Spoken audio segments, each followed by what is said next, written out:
I was holding my breath and I wish I wasn't. Good afternoon, good morning, good evening, wherever you are in the world. We are here and we have begunneth.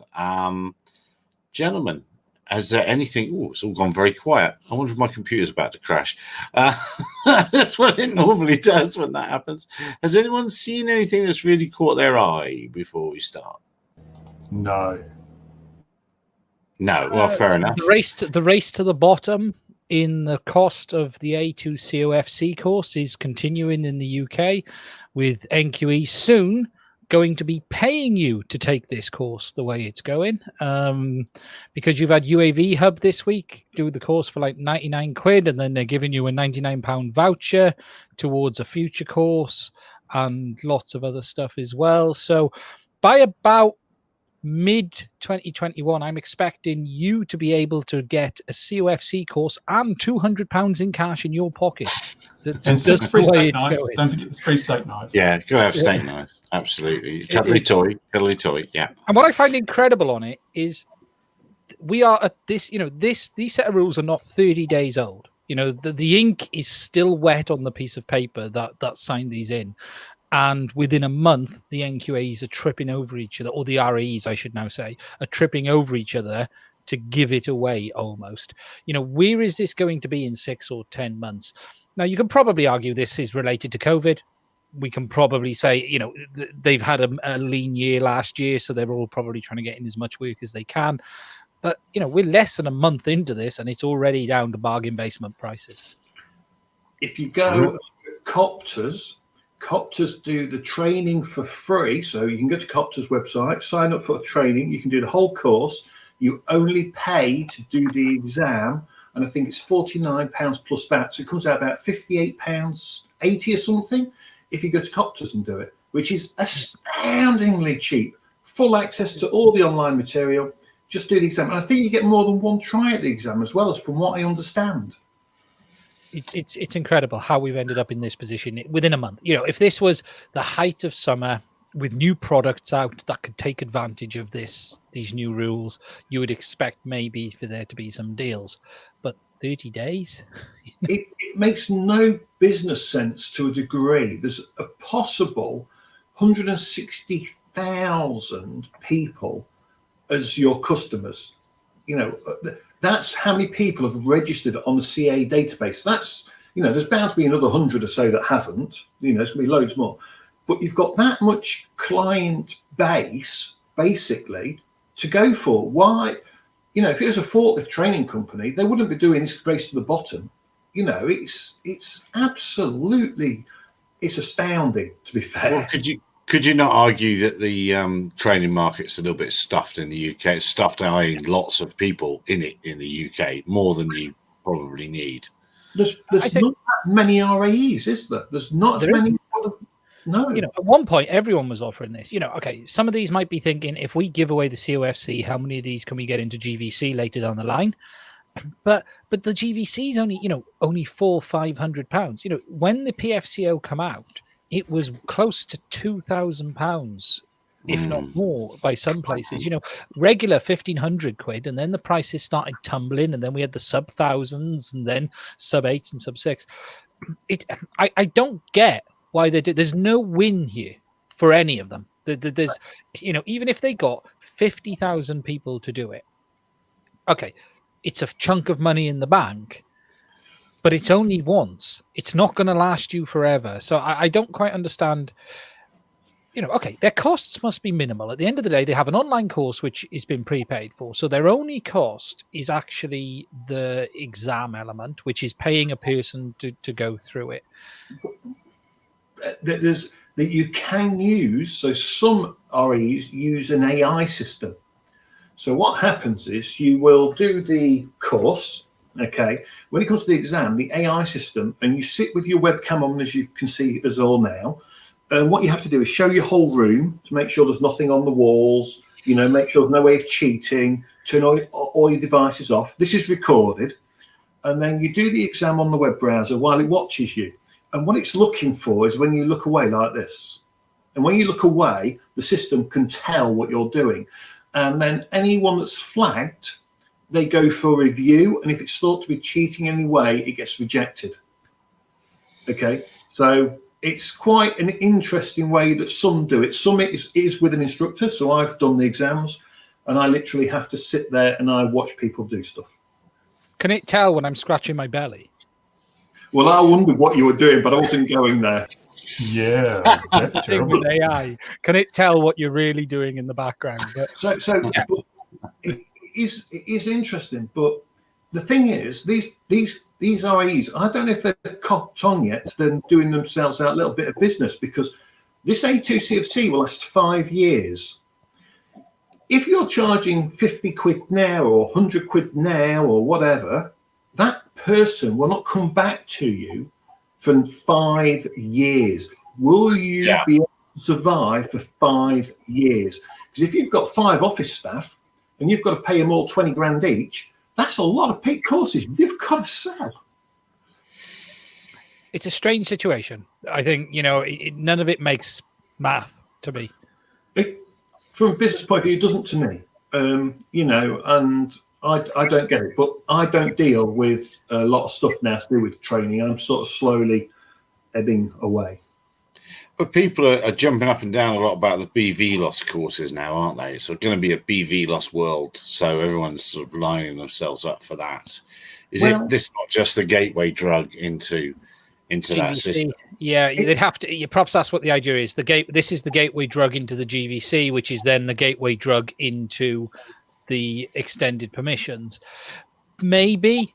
But how many of these people do we honestly think are going to move into proper commercial operations? And ask yourself this, right? How many people? So when I go out to fly, I like to see the aircraft flying. I like to be able to keep my eye on it. How many people are going to want to sit behind a desk for 6 hours, okay, in an office, watching 2 video screens or 3 of a drone flying? Some people will be able to do that. Don't get me wrong. Some people will be happy doing that. But that's not my way of work. I can't see me wanting to do that. Do you know what I mean? Is it why you resigned from the Predators program, that you don't fly the Predators anymore? Yeah, well, it's supposed to make you go stir crazy, isn't it? The interaction of because of course they've got RT with people in theatre, and to be in a war, and then to be driving back through the sun, whatever that strip in Las Vegas is called. It's supposed to be quite a mind bender, that, isn't it? To go from warfare to driving your car home. Well, it's just like a computer game, really, isn't it? I mean, you go and Call of Duty or whatever it is, and you're blowing things up and shooting people, and then you go and have a milkshake down at McDonald's. Yeah, well, maybe. And good evening to Louis. We shall welcome Louis now. We see him there. We're just talking about how cheap it's got to train in the UK. But of course, you can do an awful lot without having anything now, and under 200. Sorry, why cheap? The best thing is free.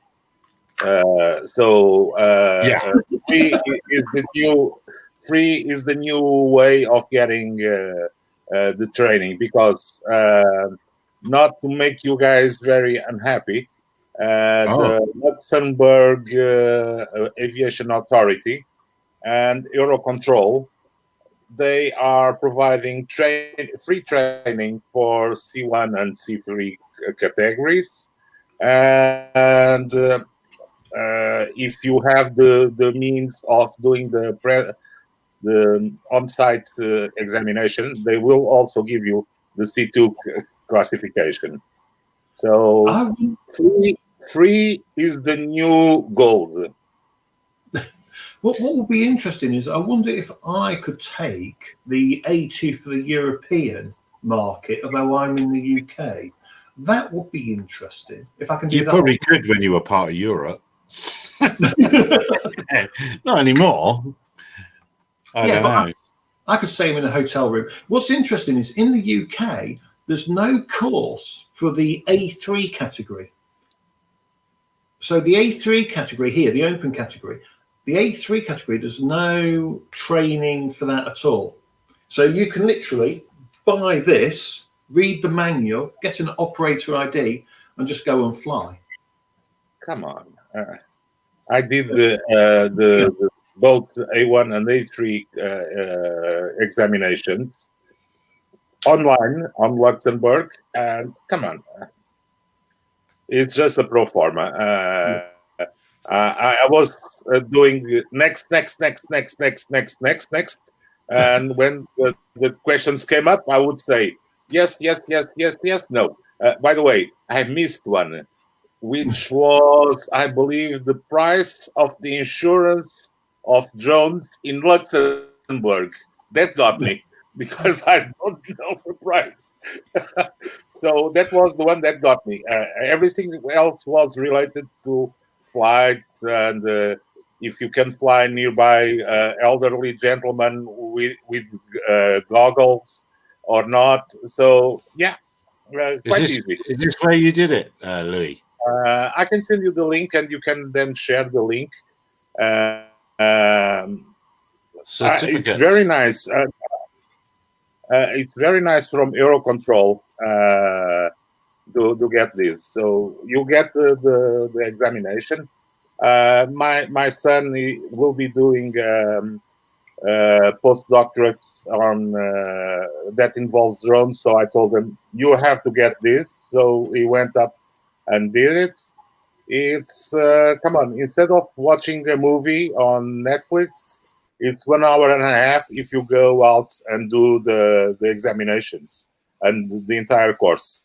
Well spent 1 hour and a half, by the way, because even the coursing itself is very well done, easy to follow. But I'm just clapping to the Luxembourg Aviation Authority. It's a very good initiative. You can probably fly right across Luxembourg with your Mini 2, can't you? I don't know. Me and Mark will do tandem flights. Yeah. So yeah. Well, you could go from opposite ends and see if you can hit each other. Get a room, you two. Oh, come on, Mark. That's so old school. I've got the bag and everything. I had to buy an extra 4 batteries for the work that's come in. Old men demonstrating like bags in which they hold things. So another thing that I've seen this week, now I've forgotten the name of the company. It was just today, I think. Skyfish, a company in America. Oh, the one I sent you, right? Yeah. And I'd seen it before that. But yes, that one.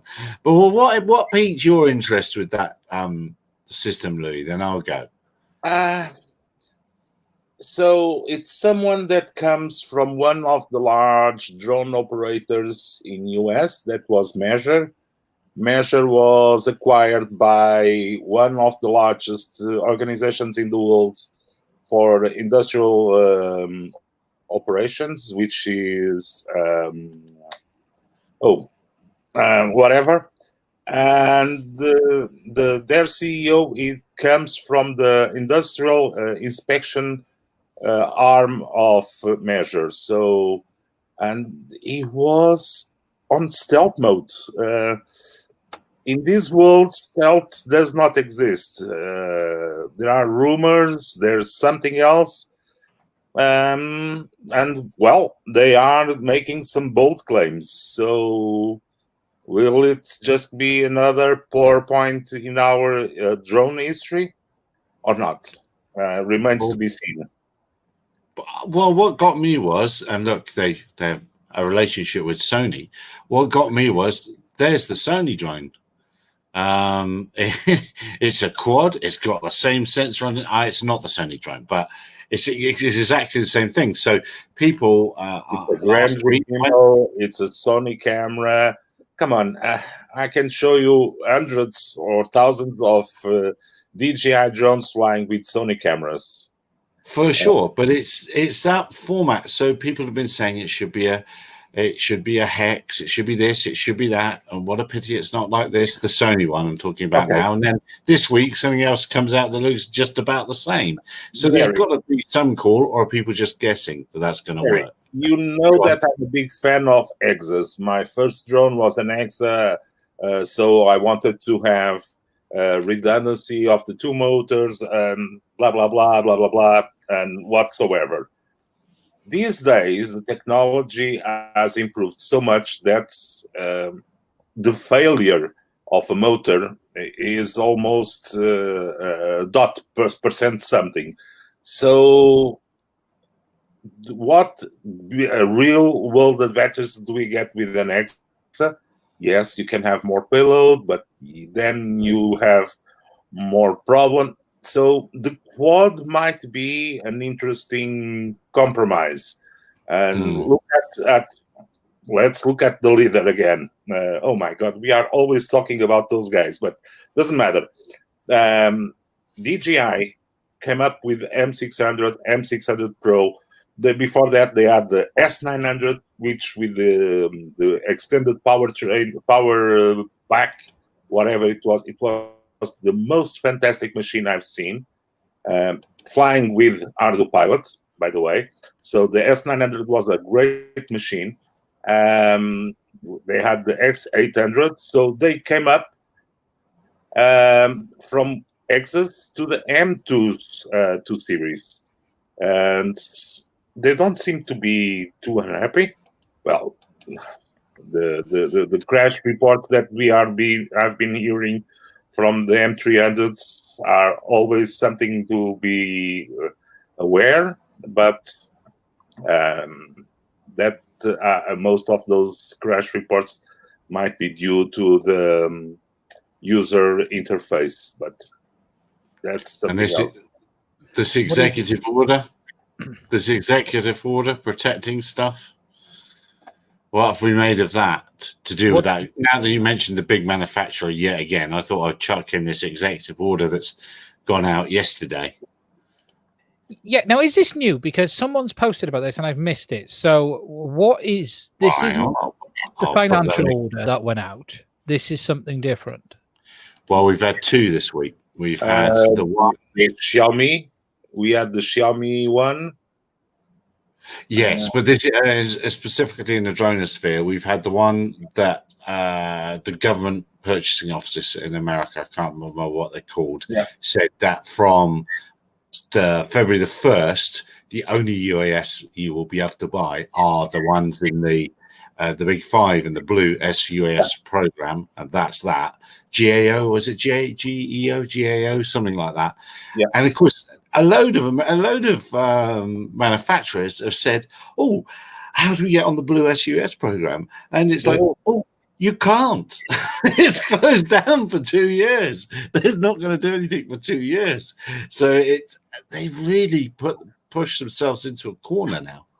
No, and perhaps adding to that, Adam Bree from Skydio getting nominated to the FAA council or advisory board. So, but the problem is, where are the damn drones? Where are them? Because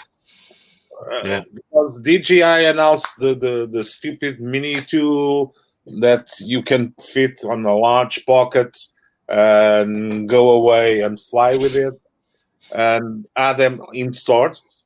So I just walked into a store and said, "Oh, you have this? I'll take one. No problem whatsoever." And the other guys, come on, you have to send an email. "Oh, please, can I have one of those? I have the money here. So can I have?" "No, sorry. You have to wait for 3 months, and then we don't know what." Oh, my God, it's the same stupid problem all over again. Nobody can compete with the manufacturing ability and the distribution channel of that 3-letter manufacturer. What is interesting about this new drone is it smells very much of PX4 and Arterion. When you look at the remote, it's very similar to one Arterion have put out. We're starting to see a fair number now. You know, this is probably the 3rd or 4th aircraft directly. You know, the Sony looks to be based off it. I think it'd be bonkers if it isn't. We've got the Astro, which is based off it from Free Flight, and now we've got this, and they all look to be coming off what Arterion said they were going to do. And it's going to be interesting. It is a possibility Arterion have built an almost off-the-shelf DIY package for companies to be able to very quickly put an aircraft out there. The interesting bit will come, not making it and selling it, but what happens a year down the line when the people have bought it. Is the support there? And let's pretend DJI is far from the best. Okay, we know this, but no, sorry. In a year, the guys will just flash PX4 version 99.1 or 92. That's what they're going to do. They'll probably lose some customization, but I'm not so much worried with the lifetime. And by the way, in a year, how long does a drone last you? Well, it's the thing is, what you've got is, all of these companies are going to, or appear to be using this PX4 backend through Arterion. If, I'm guessing there's a subscription model or something in place for them to continue the software updates from that behind closed doors element, not the open bit, Louis. As you said, they could flash the open source and lose all of their custom stuff. But the interesting thing is going to be is companies picking these off the shelf components that work very well together, but where is the backup for their customizations, and how long is that going to last? And it's going to be interesting to see how that goes. Typing up A2CC. He's selling them for 20 quid. Now, the thing is, okay, Ian, is that important? If you are an industrial company that buys one of these industrial drones, will they last more than 1 year? Well, the first question is, do they work? Because let's be fair, have we even seen one of these deliver? That's another completely different topic. Okay. Because it's a fair point, right? Like Louis, and Louis is an expert on this. Louis can go into a shop, buy an M200 tomorrow, being massively experienced. Louis would buy an M300. No, the M300s are on sale. The guys, the dealers, the three-letter dealers are just doing rebates.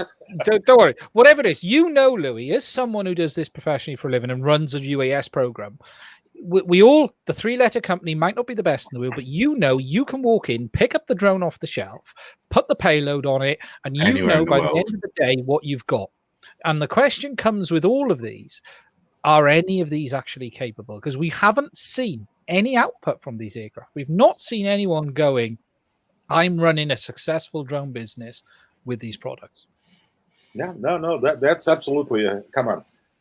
We hear spotty reports from people and companies that bought the Aztec Falcon, and they use it for the 8 minutes that it flies. And they use it for years and years, 8 minutes at a time. I see they're 2 for 1 at the moment. You can buy 2 for the price of 1. So you can get 16 minutes now. With or without the yearly upgrade subscription. But that's another issue. Okay, so the thing is, what is the expected lifetime of an industrial drone? And these guys are all straight to the industrial business. This Skyfish, power line, tower. The other guys, power line, tower. It's so hard to get the drone flying alongside the power line. So I don't expect the lifetime of one of these drones to be They'll make it to the firmware update. Yeah. It's going to fly it on the third pylon. Fingers crossed for the second firmware. We're aiming for the second firmware update as our longevity of the Let's take the Astro. The Astro's been out 6 months now. Has it? Fairly. I think it's close. Or has it been announced? Yeah. Oh well, that is it. Is it an NVIDIA launch? That's what the question is. Is it made of white flat paper? But yeah, it's all very well. We're seeing a lot of companies doing what a lot of companies do well, but what we're not seeing is any of these deliver on a day-to-day basis. And as much as these companies, some of these products look fantastic. However, at the end of the day, the three-letter company has an established user base which knows the products. It knows it. Don't get me wrong. They have their problems. They have their limitations, but they work around them every day and put money in the bank. Yeah. No. That's what I said. No one even if a drone can fly sideways, like our friend Gary likes so much to see the whatever copter, Peter whatever Hall's copter one, yeah. flying. If Yeah. someone would put up something like that today in the market as a product, they wouldn't have the commercial environment able to put that in a reasonable fashion. So I'm as an industrial services provider based on drones, I would like to go to country X and pay whatever they ask me for that Model Y and go fly it. It's not possible with any other brand except the three-letter brand. Periods. Yeah. Yeah, and that's I still think we're 3 to 4 years off anyone being really able to say that, you know, compete on. I'm not so sure, Ian. I'm actively looking for viable alternatives to the three-letter drones. Yeah. I always have problems with that. It's not an easy task. So I'm actively looking at what the market has to offer. So that's why when this announcement came up, I sent it to Gary, because is it interesting? Yes, it's interesting as a set of features that could be interesting, even unproven, but price points, reliability, what can be done on that, it's unknown. Availability, that's another one. So, yeah. It's a fine line, isn't it? If you've built your own machines, to go out and buy that sort of thing, and that's where Sony will have the advantage when it comes. Yes. In that people go, oh yeah, Sony, don't will it you know come? Will it come? But here's the question. Oh, well, yes. Yes. Why are Sony bolting a camera, an off-the-shelf camera on a gimbal? That makes no sense for Sony. Sony are a company you can manufacture. Why is there not a camera integrated gimbal? You know, these guys are not going to take the A7R4 off and then take it on a wedding shoot on the weekend. That isn't the kind of people who are buying this product. The payload cost is the payload cost. That's just part. If you're spending 20 grand on a drone, you're not worrying about being able to take the camera off to record someone's wedding on a Saturday. So when you look at the Sony, there's a lot that doesn't make sense in that build. It still is very much a self-build feeling machine, you know. Right, but you know my feelings on that. It's a fishing trip. That was a fishing trip. The CES thing. See what the reaction was.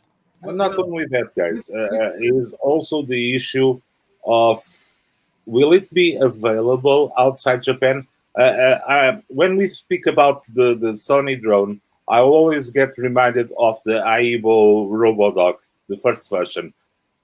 I would have loved to buy one. No, Japan only. Oh my God! It's not easy, and who knows what goes inside the head of those product planners, market managers, or whatever of that. We don't even know if they have a corporate division for that, or if it's just a Ian or a Lewis or a Mark that is inside, that has put some pieces of carbon together, and the boss, oh, it's so funny, let's put it on a show. Come on. I had companies asking me if I could borrow them a drone, or one of my drones, for them to do a photo shoot, so they could look like up to date with the technology. You know that? The feeling? So I borrowed them a drone without propellers, just a small carbon frame, and the pictures were fantastic, and they were the top of the technology worldwide. We are on the top of the drone business. Yeah, they don't even use drones, but that's another issue. So Sony is the same. I think in the TV and film world, being able to choose your camera and what goes on it, you know, DOPs want to go, I want this camera I want this lens set. That's Okay. what they want. Well, to get. yeah, they do and they don't know. They want what they No. know. They won't say they want a Sony. I'm sorry, they won't say they want a Sony. They say they want an Ari, they want a Red. Yeah. That's what they want. And they really couldn't care less how you put it 20 meters high. For them, it's absolutely irrelevant. Can you put it 30 meters high during 15 seconds? Yes, I can. Done. Come down. They don't even look at how you do it. Well, if you look, actually, if you're going to look at this properly and think about the kind of people who might want that, say Netflix have a very limited number of cameras that are supported as official Netflix units, and that includes the Panasonics, but Sony are not on that list. So that's them out of the door already. You know, the S1H is on the Netflix recommended camera list. So Sony don't have that. I think DPs, from the guys I know who do it heavily, they want what they understand. So take the X5S. They are very happy with the output of the X5S for aerial because they know it. They've got used to it over 4 to 5 years, and they're very happy with it. The X7 is less so. The X7 is okay, but it's not a great stills or video camera. It's very compromised on both sides. But you know, they want what they know will grade. As you said, they want a Red. Ideally, they'll want you to put a heavy lift in the ear with a Red. But yeah, not so much Red, more the eye reflex. Yeah, that's what they all want to have. The Red is just a compromise of the Ari. So crazy guys, yeah.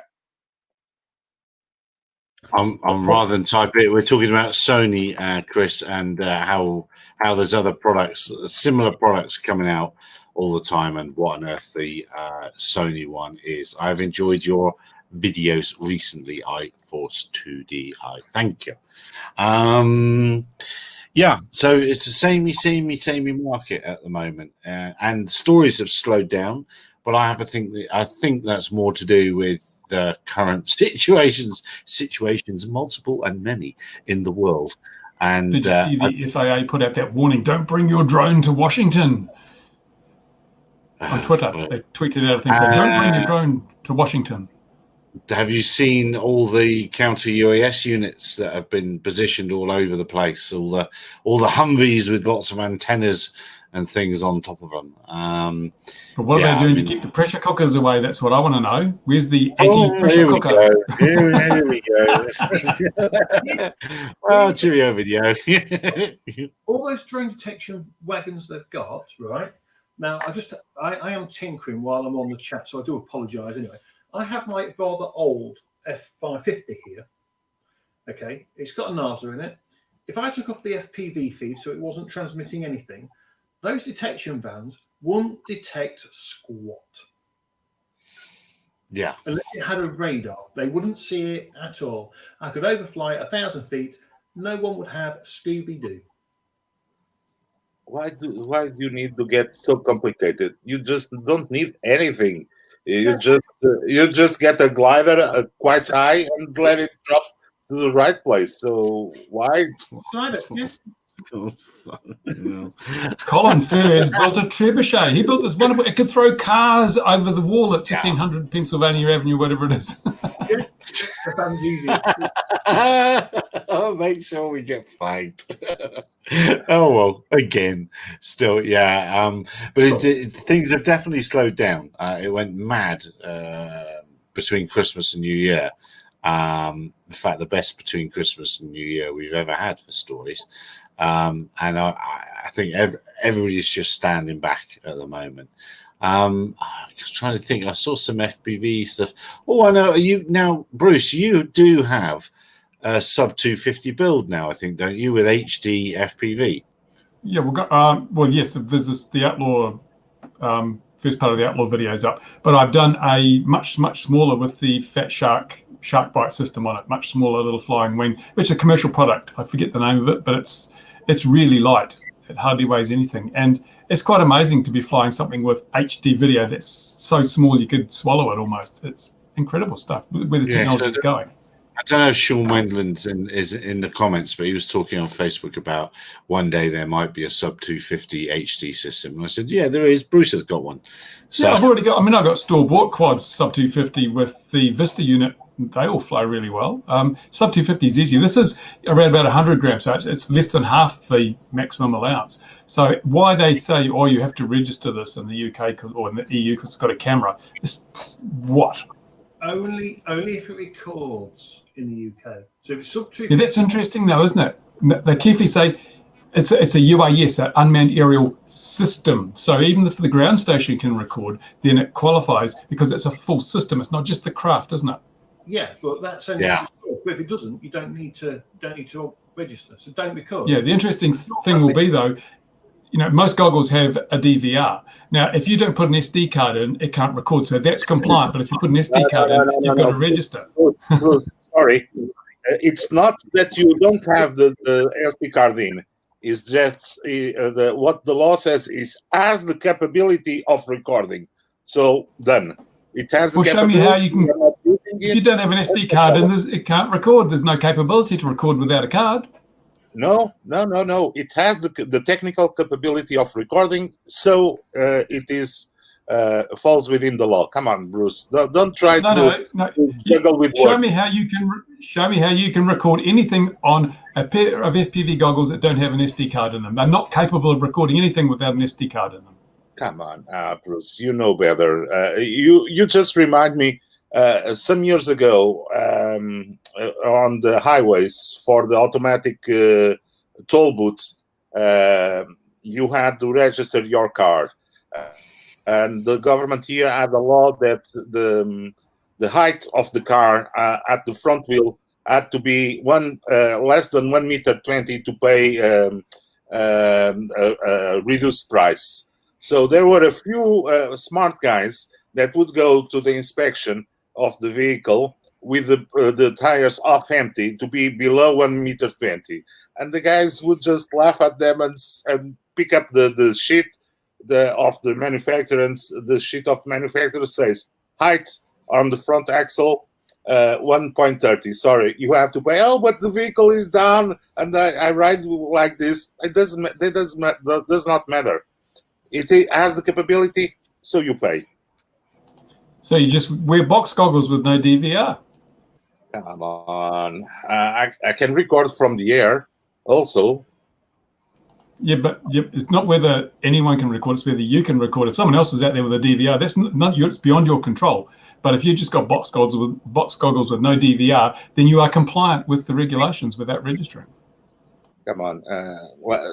Now you're going to tell me that if you put a cell phone on a drone, as you don't see the cell phone, it is not a recorder. Yes, it is a recorder, Bruce.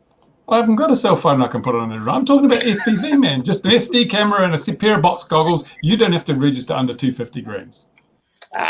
Come on, Bruce. You know better. We know that you know that we know. So don't try to. No, look, too many no's. All the no's. Mark will back me up on this. No. Mark is on that club. We must say good evening to Nicola. Don't you make me wake up Nicola about this. Yeah, always exactly. woken up now. You're in trouble. Yeah, we're probably the bear because Nicola can probably record, and from a great deal of a distance away. How are you, Nicola? How's your week been? I'm all right. Been a bit angry with the weather. When it stopped raining or snowing, it dropped down to like -10 and 20 meters a second wind. So not exactly the most pleasurable experience out at the field. I did try though. And what were you trying to fly out there? Actually, the only thing I would try to fly in this weather, a short flight with my rebuilt racing copter, because I recently overhauled the whole thing and thought that would be the shortest flight, which it was about 2 minutes, maybe. And I even in 2 minutes, I froze. My arms froze because I don't fly with gloves. The rest of my body was well covered, but my arms were stiff. Shame, man. Oh, I know Yeah. one thing we're going to talk about. The Sky Ranger R60 accident in England. Let's get that one up. Thoughts, gentlemen, thoughts. No thoughts at all. I have no idea what you're talking about. Oh, hang on. I'll put the link in here and I'll put it up on the screen. But I did see an introduction to the new I don't know, what is this? Old-tail dragonfish. Oh, yeah. Thought the name was ridiculous. That's Fish. been around for years as well. That's the thing they consistently haven't released for at least 3 or 4 years. Yeah. This one was uploaded on the 12th, so it's pretty recent this year. No, yeah, I know. They announced it, but it's been around for 2 or 3 years. That thing, it's just never been launched. It's been around. I've never seen it until today. You just see. You're just too busy a man. It's only snowing because you're indoors and you're bored. Yeah, I know. Actually, I'm running into a problem being indoors so much because I'm only building planes, not flying and breaking them so I can toss them aside, and I'm seriously running out of space. I have to tiptoe around my workshop because there's planes, resting against every wall and every possible surface. Just get one of these. Yeah.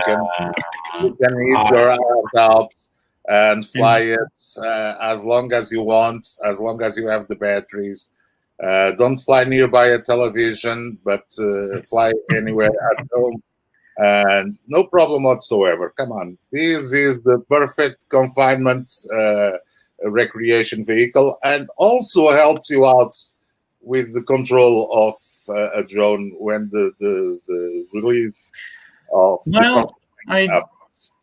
Okay, so end of last year, I attended a race, like a drone race, and I hadn't been to one in 2 years. I hadn't flown a copter in 2 years, let alone one in manual mode, and I still did pretty good considering. So I think I'm good. Certainly, my choice of a indoor vehicle wouldn't be a helicopter. And don't forget, kids, if you're in Australia, from mid next month, the CICASA is going to be regulating your indoor flying as well.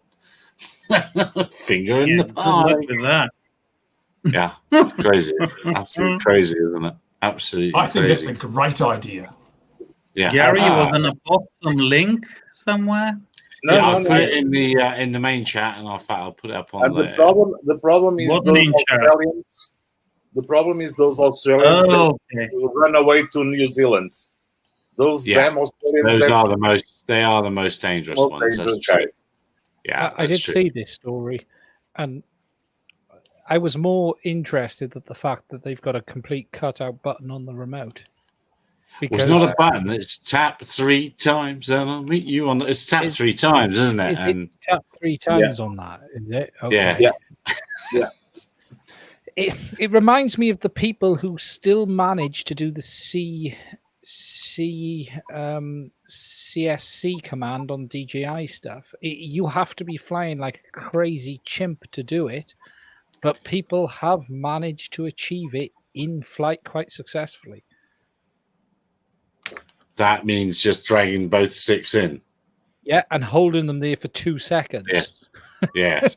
And they still manage what would to you be doing? You'd be just standing left. What would be happening if you were doing that?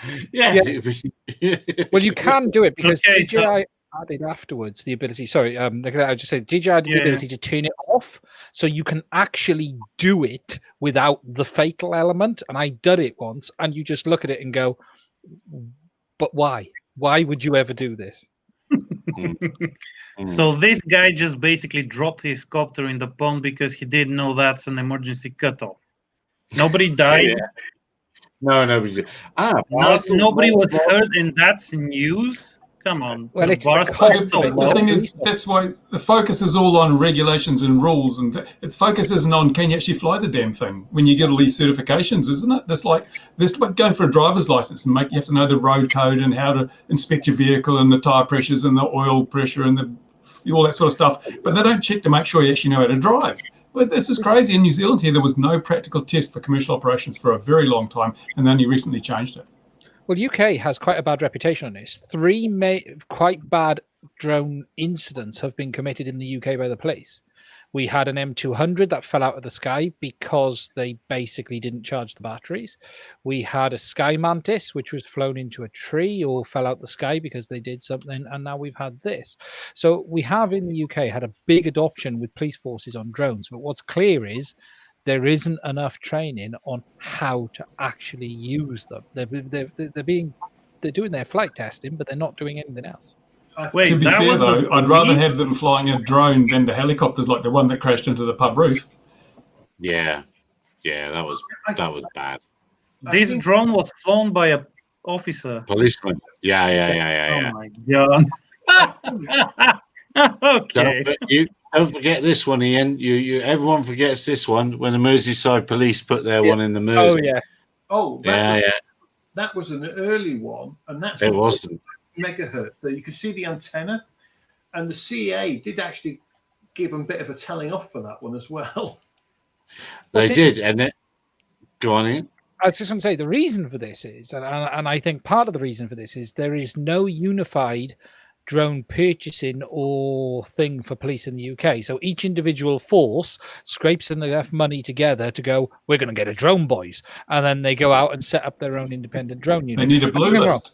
We do have some very good ones in the UK. There are some fantastic drone teams, police teams in the UK who are on Twitter, who really know their stuff. But on the flip side of it, there is clearly an element here of something going wrong. We do not see this many commercial operators binning stuff officially. We just don't see it. So something's going on. It doesn't become news, probably.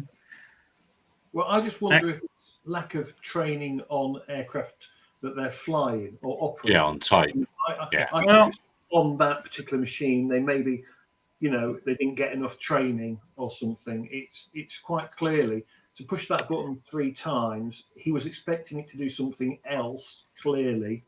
And if he didn't do it, that's just somebody not having read the user manual thoroughly or remembered it.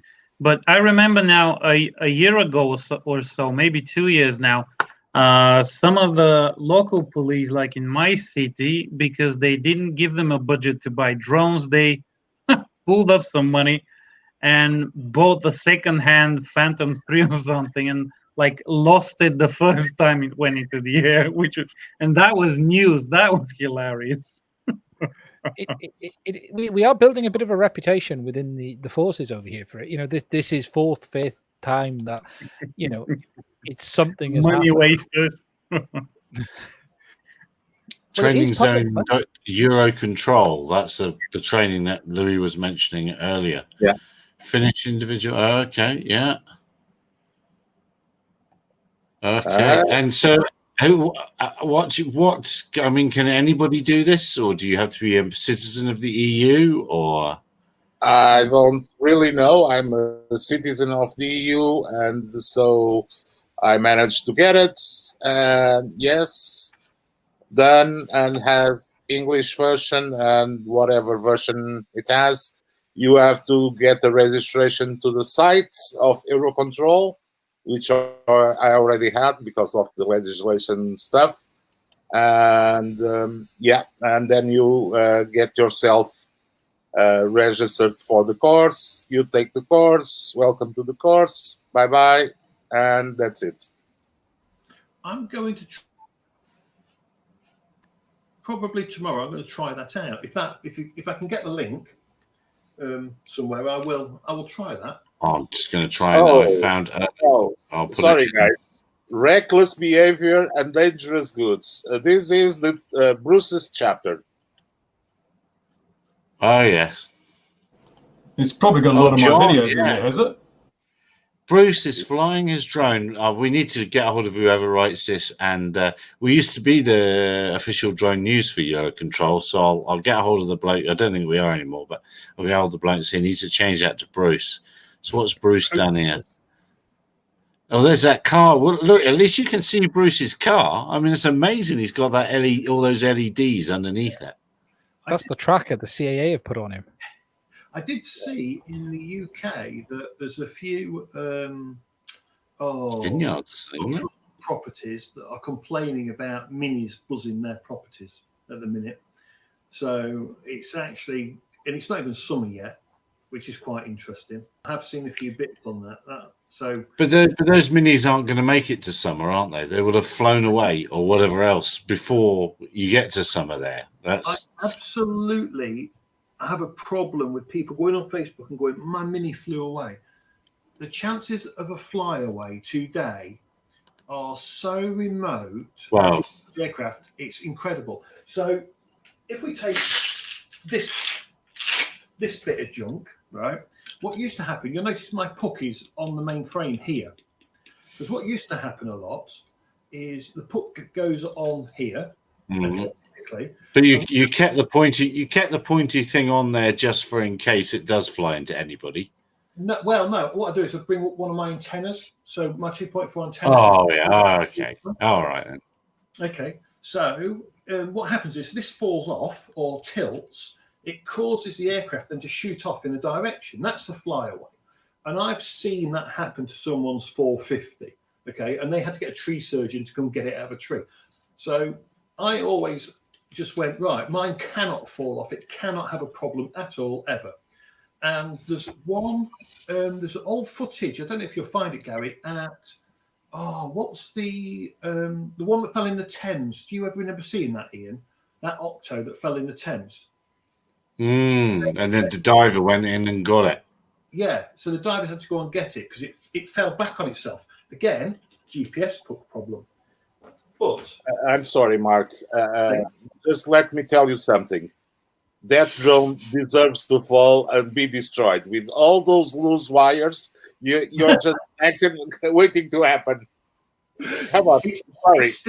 It's still being tinkered and it's not anywhere near ready for flight. No excuses, sorry.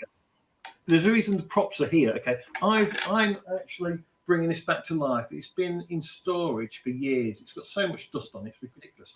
Now, for this, put it back. Historic flight. Now everyone's got to have a historic flight. So for this to fly away now in today's world, I don't think it's GPS problems at all. I think it's user error. 99. Oh yeah. But maybe I shouldn't have rushed to say fly away because I agree. Or blown away is probably more appropriate on many days. But yeah, it's user error. I mean, what seems to happen is as well, people go, oh, it lost GPS and therefore it blew away. It flew away. No, it didn't. It would still fly if you use your stick inputs. It won't hold position. Absolutely does, man. You know what I mean? It's one of those things that people going online, oh, it blew, you just can't fly. It's a rant, sorry. No, that's all right. That's absolutely acceptable. If you can't fly, you can get a job with the police on their drone squad. Hang on. Oh no, that's what's left of my tricopter. I'm looking for my hex frame because I made a. You see, look, there's a tricopter. Well, it is if you have some imagination. A nice quad there that's in one piece. This, you can tell this is in poor dire condition because not only has it got the wire, the ISD hanging off it, there's not a GoPro in it. I've only just put the motors back on it. It is a mess, but it will get tidied up. I'm putting a drop system in it. Not to do prisons, seeds. I'm putting a seed drop system on it. I'm not doing prison runs. I was talking. Somebody was talking to me, asking me about seed dropping stuff just today in the village here in South Africa. So somebody had seen and seed dropping and knew I was into this sort of thing and asked me all about it. Have you seen the open source one that's out there, the dropping part of it? No, but I know Ben at Tetra Drones. I can't say too much, but he built one for someone, and it's just very simple. It's like a plastic box with a just servo that just opens the bottom. It just depends how accurate you want it. You know what I mean? And what weights you're carrying. What seed size you're carrying makes a big difference. I mean, this thing will only carry 1 kilo or so, but you know.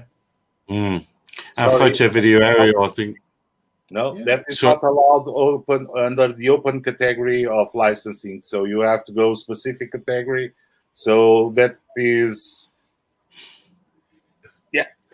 Well, look, you're the only one amongst us that is qualified. So, I mean, how dare we? None of us have been off to Eurocontrol. I did the training, so it's still fresh. Funny enough, in the UK, it just says you cannot drop an article or animal as to endanger people or property. That's what it says in the UK. So if you were to spray a chemical, you can't do that, for example, because of all the regulations around spraying chemicals.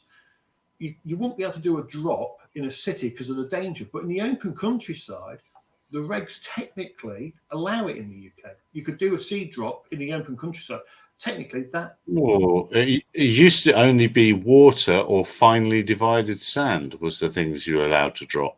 That's the balloon stuff, right? Yeah, and gliders. Yeah, the gliders. Yeah. No, but sorry, under open category pilot licensing under the new EASA rules, no, you can't. Period. We don't have a thing for the open category. Our open category doesn't have any kind of test or anything. Our open category is just literally in the countryside. You can fly, just keep 150 meters away from a congested area, 50 meters away from people. You can go fly. You can do commercial work as long as you've got the insurance in place. There's no test for us to fly in the open cat. We do take the flyer ID test. So they could say, well, you do a test for the flyer ID, but that's it. There's no open category test, if you like, unless they count the flyer ID as it. Yeah, I'm just finding the link. I'm just going to put it in the comments. This might be the link to the training. I'm not sure. The Eurocontrol. Yeah, hang on. I'll put it up in the screen so you can see. Just the general link, and then look for the UAS training because they have hundreds of trainings. Yeah, was it that one? AY3 open. Yeah, available now. 1.5 hours. Yeah, I'm gonna do this tomorrow as well. We'll all get controlled. Well, let's see what happens if we ask to register. Let's see where you're going to be. Oh no, okay. All right. Well, I'm not going to do that online. Live. Come on, we all know that you use password as passwords. So yeah. Oh no, I'm just going to change it to my surname now. Blast. Yeah, but I use a 0 in Word instead of an O. No one will think of that. No one will ever think of that. Exactly. Yeah. You could even use 2 5s as well, couldn't you? Yeah.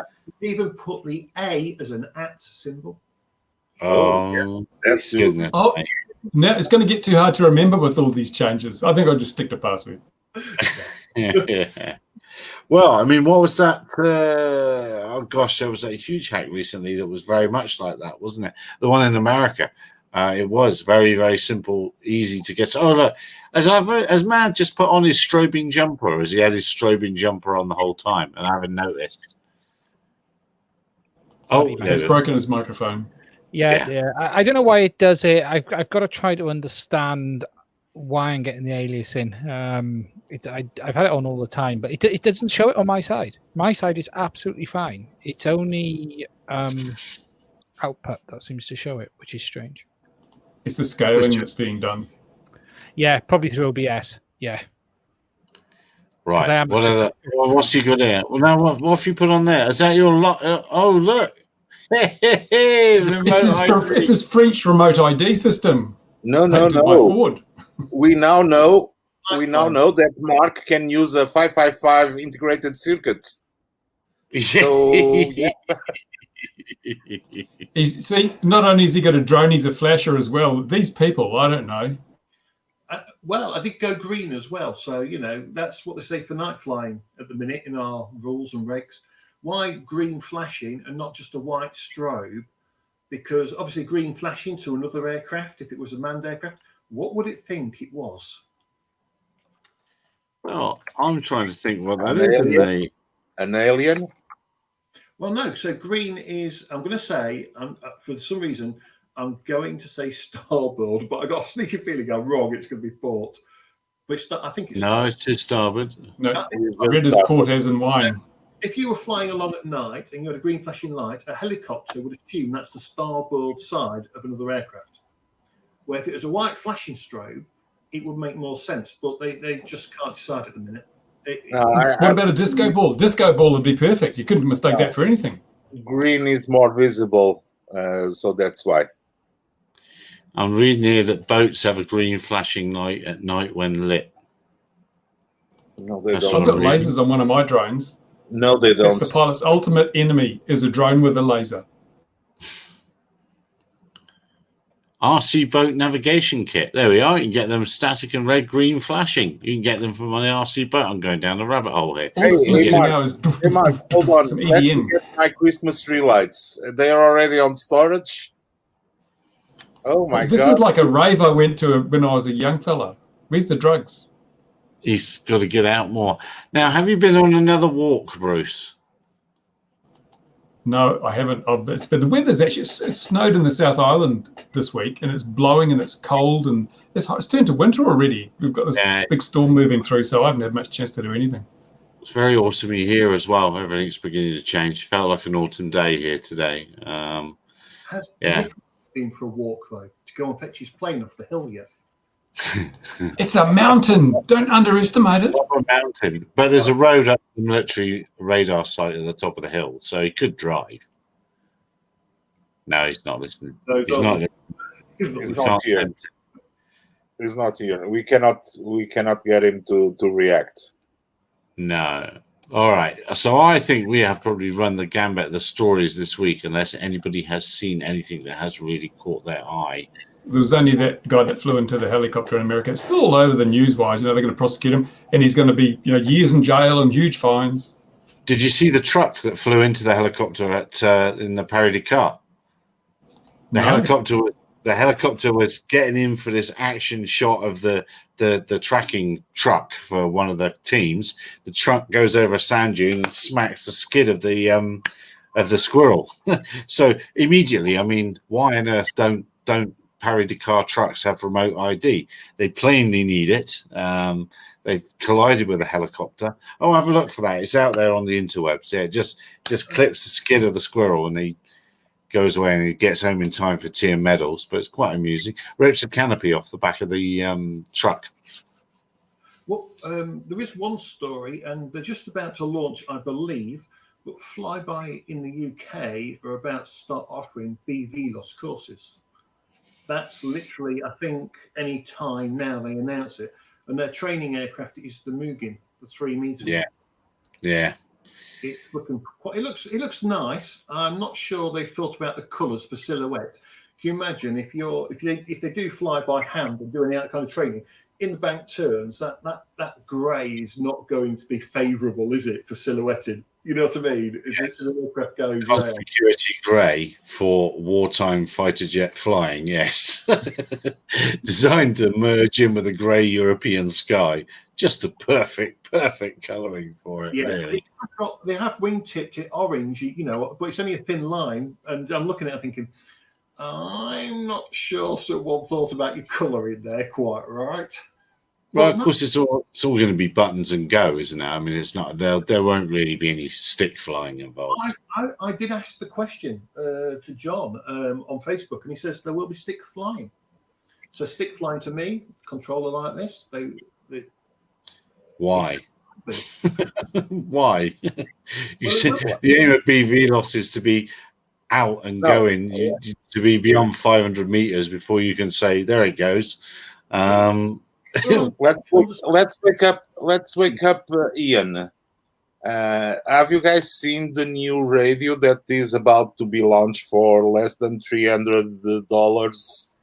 That is 2 something or 12 something kilometers. Lots of an Android running. So basically the same as an Earlink, but for much less.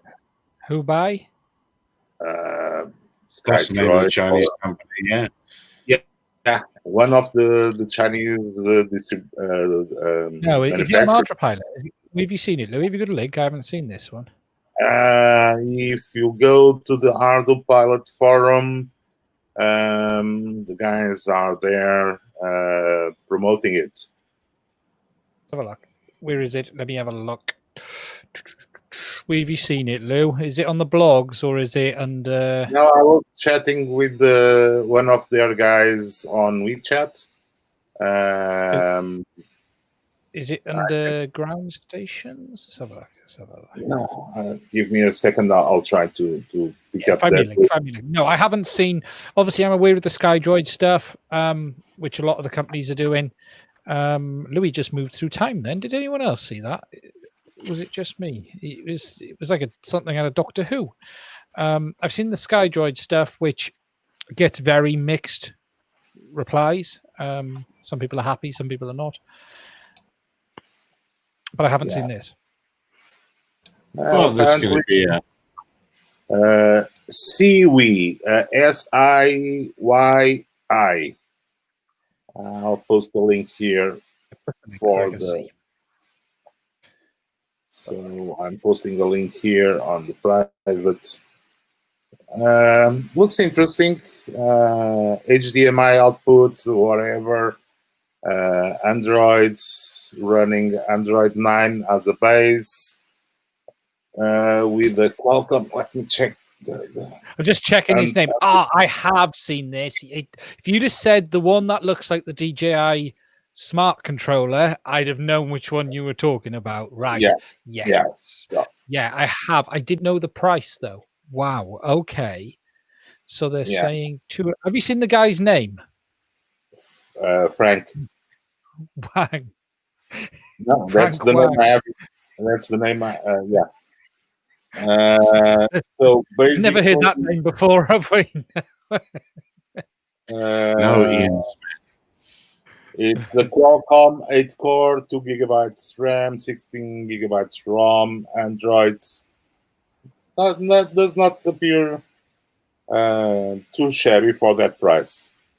No, if it delivers on that, it's an astonishing price. So we're saying standalone FPV combo 409. So what do they mean with the FPV combo? HDMI combo 469. Okay, so they include cameras and everything, and an HDMI module. So seems interesting. Let's see how it delivers. Yeah. It'd be interesting to see, are they doing the same thing as, because a lot of these companies have been bundling their equipment with their own cameras, haven't they? SkyDroid have done that, as a few others. I'm just looking. It certainly looks interesting. Yeah, I did see an image of it actually, and as I said, the first thing I thought was the clone of the DJI Smart Controller. It just looks like it, when you look at it. I'm just reading now. Yeah. It should tell you what, if that turns out. Have they mentioned what software? So is it down to you what software you want to run on it then? Come on, you're making too many questions.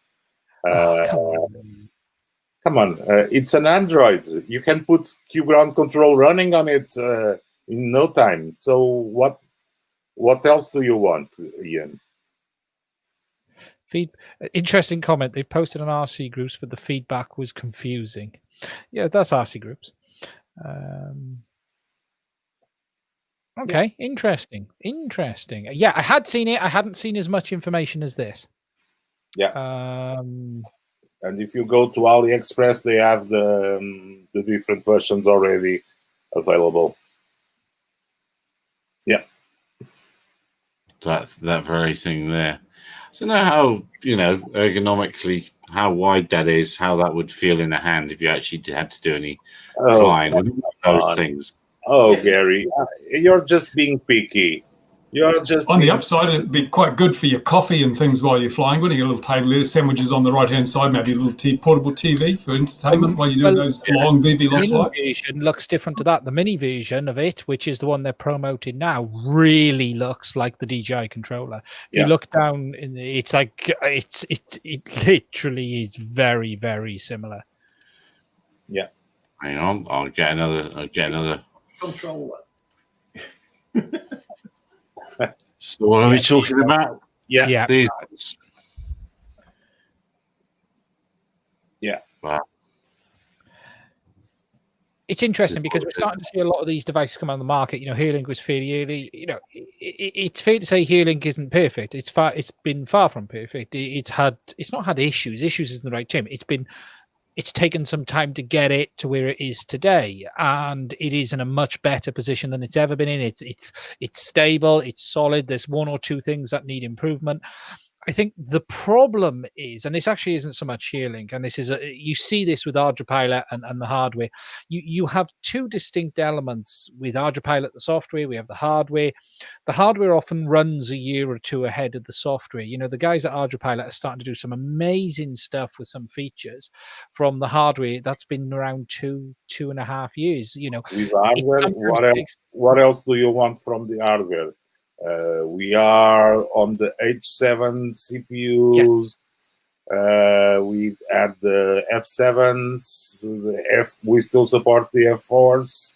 So I think the thing is, people forget how hard this stuff is. I think if we look at digital ground stations, the only company that's really successfully sold one that was absolutely solid for a long time was, again, the 3-letter company with Lightbridge 2. That was the standalone, which was part of the M600.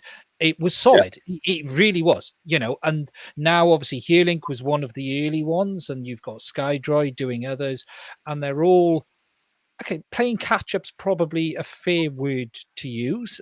And ArduPilot has integrated so much more stuff on it. And part of the problem with ArduPilot, and it's quite funny, you see this in Q-Ground Control, ArduPilot changes so often, other elements have to keep up. And that's the problem with it. With regards to PRAM changes, we've just had all of the compass changes, which make a massive improvement. There's even more coming. They've sorted the dual GPS out in CAN bus. There's some other issues that have come to light on the H7 and the F7. No, come on. Those are the minor things. Yeah. Yes, but they're in massive improvements for user experience, Louis. No, they're not technical, but they setting up and making it work properly. No. Sometimes ArduPilot forgets that there's a community that has to be able to set this up. It's okay for me. I can do it. You can do it. We can fight our way through it. But there is a community that isn't technical. I'm sorry. I'm strongly against your opinion, and I'm the guy that is constantly nagging Preach about having 1,200 parameters. Okay, the thing is, ArduPilot, and let's speak about Copter and Kudu to Randy McKay. ArduPilot, out of the box, flies on 90% of the drones without any tuning. And we see that every day when people start asking, oh, my drone did this or my drone did that. And when they send the log files, we see that it hasn't been tuned in any way, any shape whatsoever. When you go out and spend some time tuning, and ArduPilot has spent quite a considerable amount of resources and time of development coming up with excellent tuning procedures on board the controllers themselves. You still remember the auto tuning. Now you have auto compass. DJI does not have an auto compass. Oh my God, it's so last century. Come on, DJI. They don't really have flight controllers anymore, but yeah. Come on, DJI. Please come back to the 21st century. We need auto compass adjustment. No, we don't need to turning and twisting the drone around. So ArduPilot has been doing in the back end lots of new stuff that will make the life of users better. But we are always got by the old users. For instance, people that don't know how to calibrate a compass, and we tell them, please let the auto compass calibration do its work. And people, oh, is there an auto compass? Yeah, that's our problem of ArduPilot, of not promoting that correctly.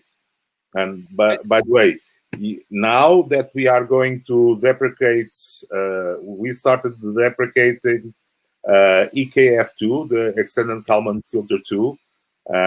I've been using EKF3 for years as a default. That's the first thing I do on every controller.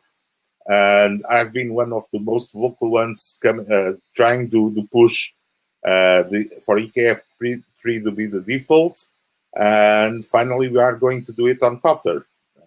Yes, And that is one of the huge changes that we'll be having, because it will allow a few interesting things like external navigation sensors like cameras to be able to do transitions between flying with GPS and to fly without GPS and back and forward. So we'll be we are opening those new possibilities of flights, but that takes time.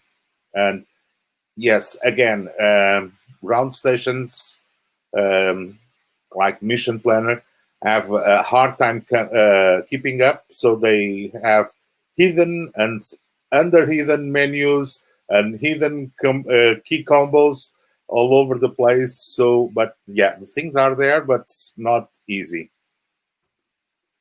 Yeah, there's a lot of fantastic work that's been done on all sides. I think the only thing I'll say with these ground stations is, at the end of the day, what it's like everything, it'll come down to support and cost. You get what you pay for. I think it'll be interesting to see if it's a product that works out the door and it's $300-400, it's going to be an absolute steal. I think time will tell. I might see if I can reach out to them and see if I can get my hands on one to have a play with. Oh, that's my favorite window. I like that window. That's the one that nobody knows is there. Well, hardly anyone knows is there, but it does an awful lot. And that's Control F. If you don't have Control F, then Control F. But don't do that one. Don't press the button there that says reboot in flight. It'll always end badly. Yeah. Someone better send that message to the police in the UK. Exactly. Well, yeah. I mean, that guy plainly wasn't looking, was he? Tap, tap, tap. Oh, it's still there. Tap, tap, tap. Something Louis said then I found interesting. I've been doing a lot of beta flight over the last 2 weeks, and something that beta flight have clearly spent a lot of time in is tuning itself is going away.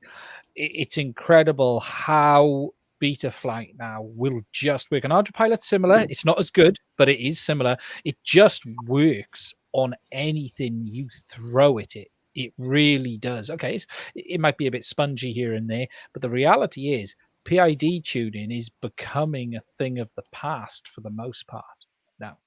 But people still want PID and still want to mess with PIDs. Yeah. And when you go to helicopter, oh my God, please don't. Please don't. Well, you know, I've said it before and I'll say it again. It's those little graphic, not graphic equalizers, sound equalizers that we all used to have in our cars. Your friend would get in the car, spend the whole drive fiddling about. Oh, now it sounds perfect. Someone else would get in the car, fiddle with all the sliders. Now it sounds perfect. And eventually you'd all just put it on naught. It would just level the thing and carry on driving. And that's how I always think about PIDs and people adjusting stuff with their autopilots. They're just moving the dials because they can, and they don't know why they're moving the dials. Rant ends, sorry. Profile video is said about emu flight, and yeah, they're really doing stuff on that too. That there's a lot of work being done on literally you just install it and it flies. You know, you tune your stick feel, and that's it. What's wrong with base flight? What's wrong with you guys? I'm so happy tuning is going away and it's becoming easier. Just put it in, chuck it, or put it in and fly it. Speaking about tuning, Mark, how many times have you had to calibrate the toy drone? Don't. None? It's interesting. And have you flown it? Have you flown it? What, the Mini? Yeah. Oh, yeah. It's beautiful. Okay. Louis all the time, I'm guessing. I'll tell you. Yeah, but he lives in an EU country. So the thing is, he's on a tin mine or something. The thing is, here, because of the rules and because you can fly this anywhere, it's been really. It's a great thing. I'm glad I bought it. It looks like it's led me to a whole load of work I wouldn't be able to touch otherwise. I think the Mini's great. I love it. And I love the way you can just be flying, hovering above my roof. I just hit zoom and it's just, yeah. And it takes a cracking picture for that kind of thing as well. It's only 12 megapixels, but so what? You know, version 3, it'll only get better for me. I don't need anti-collision. People are going, oh, it's got no anti-collision. Well, if you always have sky between you and the subject, you will never hit anything. If you always keep sky between them, as soon as you don't, you can hit it. Sorry, Mark. When I hear you say we don't need anti-collision, always reminds me those guys that said, I don't need a safety belt. I never hit another car.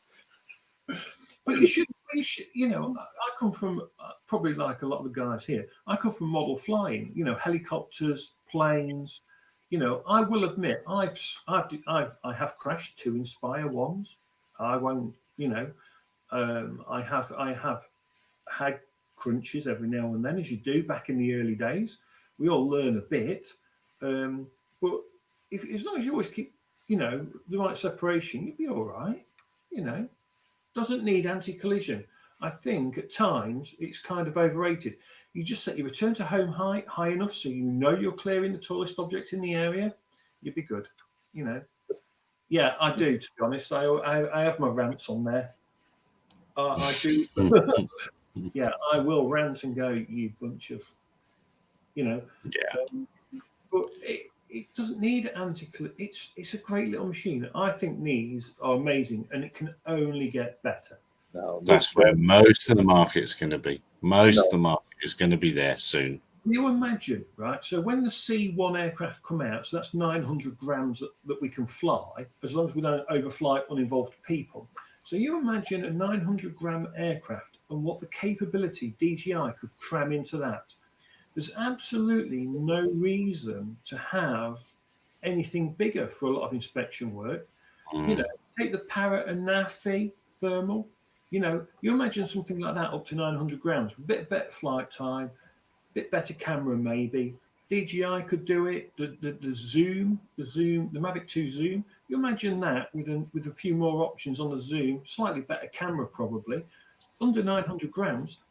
They will suck a lot of the market. There will always be an area where you're going to want bigger machines with bigger sensors on them. That's always going to exist. But and it will lead just to everyone flying. I do believe for a lot of work, it's just going to go. The technology is, just going to sweep it all away. There'll always be big machines. For wind turbines, we have big machines. Specialist aircraft for big industrial inspections. But I do think that 900 grams, what's going to come in the next 3 or 4 years, with technology, it's just going to be astounding. I really do. No, not according to the big guns are here guy, that guy here. For him, it will be below 250 grams. We'll have 48 megapixel cameras. Anti-collision, the red micro, red micro, whatever. It's only a matter. The thing is that people don't get is it's only a matter of time. Technology accelerates. When did you join the Airline Pilots Association? I mean, but if you think, how long would the Mavic 2 Air sensor fit on this eventually and be under 250 grams? I will say yes. It might take 4 years, but it will happen. You know what will happen, right? Then the regulations will say below 100 grams and goodbye 250 grams. Yeah. That's what they say in Japan already. Yeah. But 250 is going. 250 will be gone in the UK within 3 years, I reckon. Once this really hits and they see the problems it will cause, that'll get dropped. Yeah, and I think it'll all become C1 aircraft. I think no uninvolved flight over uninvolved people and crowds. It'll be C1. There'll be no C0. But won't it be interesting if they release a C0 aircraft, before the regs change? If they would take away that aircraft and they went, well, C0 now exists and people have got all these C0, they've got a problem. They're going to have to make some. You'll have to make some choices. I mean, when I put the LED on this earlier, it becomes into the C1 aircraft weight class transitional, and as long as it doesn't weigh more than 500 grams, as long as that overfly uninvolved people, I'm happy. You know what I mean? I thought an LED would make it lighter. No. No. Bruce is right, because the LED emits electrons, so it gets lighter from the electrons that is still emitting. And does it work on these that if you, I can't remember what it used to be, if you smack the batteries, they get lighter. If you smack a few electrons out. Yeah, alkalines change weight. They bounce. Alkalines bounce if they're charged, I think. One of their way around. Yes, amazing. So is batteries that why work. they're hard to keep them in a box then? Because they're bouncing all over the place. Yeah. Now, What was that thing a couple of years ago? Was it smacking batteries made them lighter? I can't remember. What was everyone telling everyone? What was the dodgy advice? Remember a couple of years You ago? have to smack the battery so that the charge will accumulate on one of the sides. Yeah, I knew there was some dodgy advice about for a while. I mean, Go on, Mark. Sorry. people are already doing the mod, so they're adding, because these are Li-ion batteries, aren't they? These are lithium-ion batteries. 4.3 volts. Yeah. So people are already doing mods to give this little fella more flight time by making a second battery bolt-on to go underneath them. Okay, and it can then fly for like nearly twice the length of its flight time already. I mean, 30 minutes already, and people are wanting to try and get an hour out of it. Come on. Crazy. Why all that trouble? I have my old SUV battery downstairs. It is old, but still a lot of juice in it. It could fly for years with that battery. The problem would be to take it out off the ground, but yeah. That's the problem. People are just adding batteries and forgetting that they're also adding weight. So I'm sure those smart gentlemen of that 3-letter company have done their homework on calculating ideal weight ratio for the batteries. I'm sure they must have done those calculations. So I know I'm smarter, and the people that are doing that are smarter than those gentlemen down in Shenzhen. That's always whenever I see people do that, that is what I always think. So you know better than the designers of whatever it is. You know, you obviously know better because that's why you're doing it. Every time I see that, yeah. I mean, people did it to the Inspire 1, didn't they? Yeah, they do it to everything. They do it to everything. All right, I think we have batted around enough stuff as we come up to an hour and a half. Were there any other big stories that anybody saw? Also, we can run away, and then Bruce won't know we've all gone. Were there any other big stories that we saw this week? Oh, what have you got there, Nicola? Something interesting or no? Wrestling with the Dart XL Enhanced Edition. Just finished putting it together, and I'm trying to program the iNav controller. No, of all things. Good luck. Yeah. iNav Well, doesn't have enough parameters. I wanted to go for an Arduino one, but this one shortened the build time a lot because it was already, assembled and ready to go from the binary incident. That was untouched, so it was pretty much ready to go. So just put it in there. Clean as a whistle. Indeed. Yeah. Well, on that note, simple these wing controllers. So now I'm trying to do the accelerometer calibration. is there no GCS for? I don't know iNav anymore. It's a year since I've touched iNav. Yeah, you would do that in a GCS, wouldn't you? In the browser, isn't it? All those things. It's okay. I set iNav up on my quad the other day. It's all right. It's not as easy. Not easy is the right term. It's not as involved as ArduPilot, but it flies well enough. Well, it just needs more parameters. More parameters. And it does have issues. But why don't you stick a Matek H7 on this one? Matek 7, and Bob's your uncle, and you're up and running. Still have to set up the you know what this is. It is. Trying to make my Sony. Oh, there you go, Sony. Welcome. 405 wing or whatever. No. That's too 765. big. Come on. That's too big, Ian. No, it's not. Is that your Come on. ASI? Is that your airspeed measurement thing? Louis? Yeah. Is it a digital one? It's 7 Mini from Maytech, and Bob's your uncle, and you're flying like a champ, Ian. I have the F722 and it's running iNav because this one isn't compatible with Arduino. Yeah. Otherwise, I would be running Arduino. Trust me, I don't want to try iNav because I've suffered from it. And I see people still having ridiculous problems, things that I don't even think about when using Arduino.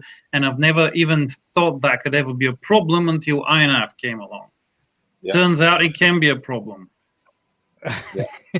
Well, you got to be careful where you do load all your. The only thing with Arduino Pilot is you got to be careful where you do load that huge number of parameters, because of course you can affect the center of gravity if you put too many parameters at the front. It can weigh it down. Yeah, I think you're very careful problem where with you iNav distribute them. and Betaflight is the community. You know, okay, iNav has a good community as Betaflight, but they don't really get on with anyone else. And I think the one thing that is fantastic about Arduino Pilot is how open the community is to outside people's opinions and thoughts on what they should do and fixes, and that's where Betaflight especially, you know, Betaflight have their own little empire, and as far as they're concerned, that's the way we're going, and iNav is a little bit like that as well. Right, now definitely this time on that note, going once, going twice. Gentlemen, thank you very much. Dear viewers, wherever you are in the world, thank you very much. Be careful out there. It's a wicked old world. Wear a mask, wash your hands, stay away from other people. I'll be doing the daily news as I've been doing, and we'll see you again at 2100 GMT next week. Take care. Look after yourselves, everybody. It's a bad world out there. Cheers. Bye-bye.